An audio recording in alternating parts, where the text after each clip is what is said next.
Hello welcome friends, ਸਵਾਗਤ ਹੈ ਤੁਹਾਡਾ ਲਕਸ਼ 47 ਦੇ ਅਫੀਸ਼ੀਅਲ ਚੈਨਲ 'ਤੇ। ਸੋ ਅੱਜ ਦੀ ਵੀਡੀਓ ਵਿੱਚ ਤੁਹਾਨੂੰ ਇੰਡੀਅਨ ਏਅਰ ਫੋਰਸ ਜਿਹੜੀਆਂ ਵੈਕੈਂਸੀ ਆਊਟ ਹੋਈਆਂ ਨੇ, ਸੋ ਇਹਦੀ ਕੀ ਐਲੀਜੀਬਿਲਟੀ ਆ, ਕਿੰਨੀਆਂ ਵੈਕੈਂਸੀ ਨੇ, ਐਗਜ਼ਾਮ ਡੇਟ, ਸੋ ਸਾਰੀ ਜਾਣਕਾਰੀ ਤੁਹਾਨੂੰ ਇਸ ਵੀਡੀਓ 'ਚ ਦਊਂਗਾ। ਵੀਡੀਓ ਨੂੰ ਬਿਨਾਂ ਸਕਿਪ ਕੀਤੇ ਲਾਸਟ ਤੱਕ ਦੇਖਣਾ। ਐਂਡ ਜਿਹੜੇ ਚੈਨਲ 'ਤੇ ਫਸਟ ਟਾਈਮ ਵਿਜ਼ਿਟ ਕਰ ਰਹੇ ਚੈਨਲ ਨੂੰ ਸਬਸਕ੍ਰਾਈਬ ਕਰ ਲਓ, ਬੈਲ ਬਟਨ ਨੂੰ ਪ੍ਰੈਸ ਕਰ ਲਓ ਤਾਂ ਕਿ ਤੁਹਾਨੂੰ ਹਰ ਇੱਕ ਨਵੀਂ ਨੋਟੀਫਿਕੇਸ਼ਨ ਟਾਈਮ ਟੂ ਟਾਈਮ ਮਿਲਦੀ ਰਹੇ। ਸੋ ਸ਼ੁਰੂ ਕਰਦੇ ਹਾਂ ਅੱਜ ਦੀ ਵੀਡੀਓ। ਇੰਡੀਅਨ ਏਅਰ ਫੋਰਸ 'ਚ Air Force Common Admission Test FCAT 2/2020 vacancies out ਹੋਈਆਂ ਨੇ for flying branch and general duty, technical ਅਤੇ non technical branches and NCC special entry ਹੈ ਅਤੇ ਮੈਟਰੋਲੋਜੀ ਸਪੈਸ਼ਲ ਐਂਟਰੀ ਹੈਗੀ। ਸੋ ਇਹ 'ਚ ਕਿਹੜੀਆਂ ਵੈਕੈਂਸੀ ਨੇ? FCAT ਐਂਟਰੀ ਲਈ ਫਲਾਈਂਗ ਆਫਿਸਰ ਲਈ ਅਤੇ ਗਰਾਊਂਡ ਡਿਊਟੀ, ਟੈਕਨੀਕਲ ਅਤੇ non technical. So NCC special entry for flying, meteorology entry for ground duty, non technical. So ਤੁਹਾਨੂੰ ਵੈਕੈਂਸੀ ਸ਼ੋ ਹੋ ਰਹੀਆਂ ਨੇਗੀਆਂ। ਐਲੀਜੀਬਿਲਟੀ ਕੀ ਹੈ? ਇੰਡੀਅਨ ਦਾ ਹੋਣਾ ਚਾਹੀਦਾ। ਏਜ ਕੀ ਹੈ? ਫਲਾਈਂਗ ਬ੍ਰਾਂਚ ਅੱਛਾ through FCAT and NCC special entry. ਤੁਹਾਡੀ ਏਜ 20 ਤੋਂ 24 ਸਾਲ ਦੇ ਵਿੱਚ 2 ਜੁਲਾਈ 1997 ਤੋਂ 1 ਜੁਲਾਈ 2001 ਦੇ ਵਿੱਚ ਹੋਣੀ ਚਾਹੀਦੀ ਹੈ। ਗਰਾਊਂਡ ਡਿਊਟੀ ਟੈਕਨੀਕਲ ਅਤੇ ਨੋਨ ਟੈਕਨੀਕਲ ਬ੍ਰਾਂਚ ਲਈ ਤੁਹਾਡੀ ਏਜ 20 ਤੋਂ 26 ਸਾਲ 2 ਜੁਲਾਈ 1995 ਤੋਂ 1 ਜੁਲਾਈ 2001 ਦੇ ਵਿੱਚ ਹੋਣੀ ਚਾਹੀਦੀ ਹੈ। ਮੈਰੀਟਲ ਸਟੇਟਸ, ਅਗਰ ਤੁਹਾਡੀ ਏਜ 25 ਸਾਲ ਤੋਂ ਘੱਟ ਹੈ ਤਾਂ ਤੁਸੀਂ ਅਨਮੈਰਿਡ ਹੋਣੇ ਚਾਹੀਦੇ ਹੋ ਇਸ ਪੋਸਟ ਲਈ। ਅਗਰ ਤੁਹਾਡੀ ਏਜ 25 ਤੋਂ ਉੱਪਰ ਹੈ ਤਾਂ ਅਗਰ ਤੁਸੀਂ ਮੈਰਿਡ ਹੋ ਤਾਂ ਤੁਸੀਂ ਅਪਲਾਈ ਕਰ ਸਕਦੇ ਹੋਗੇ ਪੋਸਟ ਲਈ। ਐਜੂਕੇਸ਼ਨ ਕੁਆਲੀਫਿਕੇਸ਼ਨ ਹੈ ਫਲਾਈਂਗ ਬ੍ਰਾਂਚ ਲਈ candidate should have mandatory passed with a minimum of 50% marks in math physics at +2 level ਦਾ ਹੋਣਾ ਜੀ। Graduate with minimum 3 year degree course any discipline 'ਚ ਹੋਵੇ। University minimum 60% marks or equivalent. BE BTech degree 4 year course for recognise university with minimum 60% marks ਦੇਣਾ। So general duty aeronautical engineer ਲਈ candidate with a minimum 50% marks physics math +2 level ਦੇ, minimum 4 year degree graduation post graduation qualification engineer technology for recognise university. Communication engineer electrical electronics. So ਜਿਹੜੀ ਵੀ ਤੁਹਾਡੀ eligibility ਬਣਦੀ ਹੈ ਤੁਸੀਂ ਉਸ ਲਈ ਅਪਲਾਈ ਕਰ ਸਕਦੇ ਹੋ। Aeronautic engineer mechanical minimum 50% marks each in physics math at +2 level and a minimum of 4 year degree graduation related post graduation qualification engineer technology from a recognized university।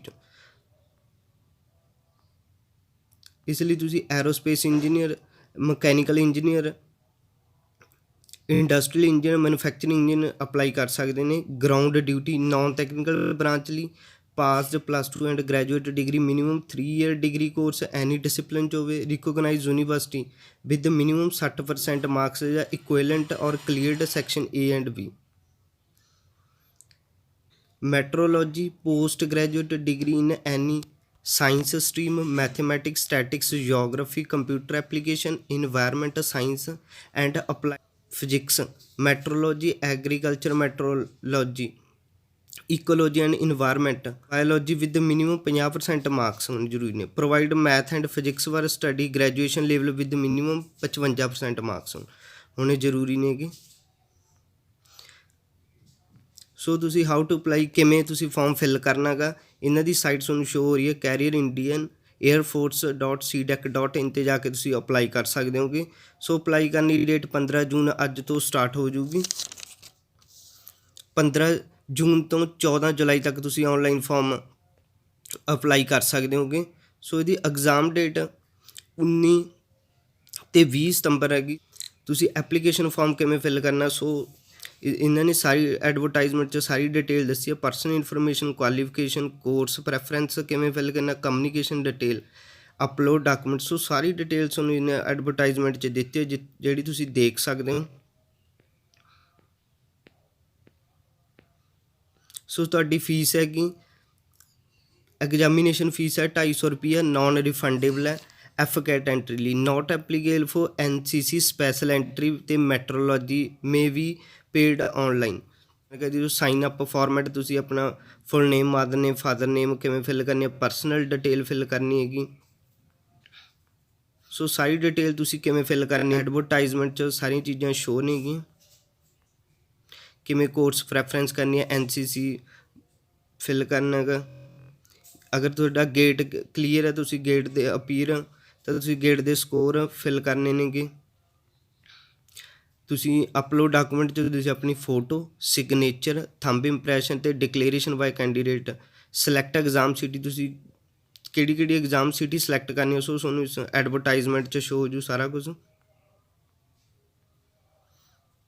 Exam schedule ਤੁਹਾਡਾ 19 ਅਤੇ 20 ਸਤੰਬਰ ਨੂੰ ਹੈਗੀ।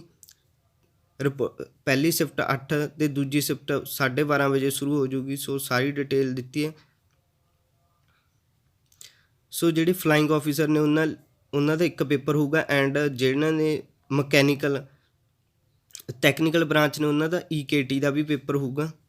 ਸੋ syllabus ਕੀ AFCAT ਦਾ general awareness, verbal ability in English, numerical ability and reasoning and military aptitude test. 2 ਘੰਟਿਆਂ ਦਾ ਤੁਹਾਡਾ paper ਹੋਊਗਾ।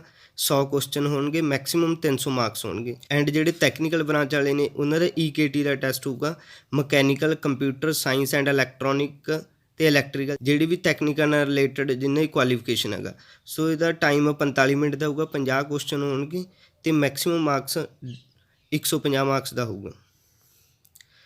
ਸੋ ਹਰ ਇੱਕ ਕੁਐਸਚਨ 3 ਮਾਰਕਸ ਦਾ ਹੋਊਗਾ। ਅਗਰ ਤੁਸੀਂ ਕੋਈ ਕੁਐਸਚਨ ਗਲਤ ਅਟੈਂਡ ਕਰਦੇ ਹੋ ਤਾਂ ਤੁਹਾਡਾ 1 ਮਾਰਕਸ ਕੱਟਿਆ ਜਾਊਗਾ।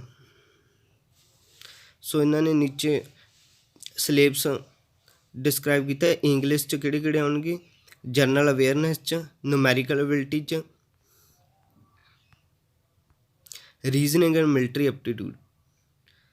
ਸੋ ਸਾਰੀ ਡਿਟੇਲ ਤੁਹਾਨੂੰ ਐਡਵਰਟਾਈਜ਼ਮੈਂਟ 'ਚ ਦਿੱਤੀ ਹੈਗੀ। ਇਸ ਰਿਲੇਟਡ ਤੁਹਾਨੂੰ ਕੋਈ ਹੋਰ ਜਾਣਕਾਰੀ ਚਾਹੀਦੀ ਹੋਵੇ ਤੁਸੀਂ ਕਮੈਂਟ ਬਾਕਸ ਵਿੱਚ ਪੁੱਛ ਸਕਦੇ ਹੋ। ਸੋ ਵੀਡੀਓ ਨੂੰ ਲਾਸਟ ਤੱਕ ਦੇਖਣ ਲਈ thank you. Bye, take care. ਮਿਲਦੇ ਹਾਂ ਕਿਸੇ ਨਵੀਂ ਵੀਡੀਓ 'ਚ।